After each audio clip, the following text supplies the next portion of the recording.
नमस्कार। आज रत्नागिरी शहरातील माझ्या सर्व शिवसेनेच्या पदाधिकाऱ्यांनी एका पत्रकार परिषदेचं आयोजन केलं होतं आणि या पत्रकार परिषदेमधून राजिवड्याला जाणाऱ्या रस्त्यावर श्रीदेव विश्वेश्वर मंदिराच्या शेजारी जी वस्ती आहे, ज्याला आपण बांगलादेश म्हणून संबोधतो, ते बांगलादेश हे नाव रत्नागिरी नगरपालिकेच्या नोंदणीतून काढून टाकावं अशा पद्धतीची अतिशय एक महत्वाची मागणी केली होती। ही पत्रकार परिषद घेतल्यानंतर त्यांनी तसंच निवेदन रत्नागिरीच्या मुख्याधिकाऱ्यांना दिलं।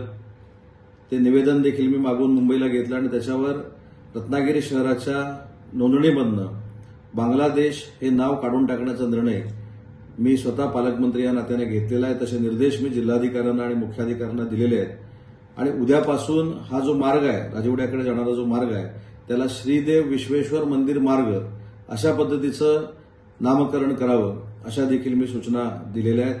कारण शेवटी राजिवडा आणि श्रीदेव विश्वेश्वर मंदिर याच्या मधल्या भागामध्ये जी वस्ती आहे त्याला बांगलादेश या नावानं संबोधणं हे आपल्या देशाच्या दृष्टीनं, आपल्या जिल्ह्याच्या दृष्टीनं, आपल्या महाराष्ट्राच्या दृष्टीनं आणि आपल्या रत्नागिरी शहराच्या दृष्टीनं अयोग्य असल्यामुळे ही जाणीव शिवसेनेच्या पदाधिकाऱ्यांनी प्रशासनाला करून दिली आणि त्याच्यामध्ये त्यांना यश आलंय। पालकमंत्री म्हणून मी बांगलादेश हे नाव काढून टाकण्याचे निर्देश दिलेले आहेत।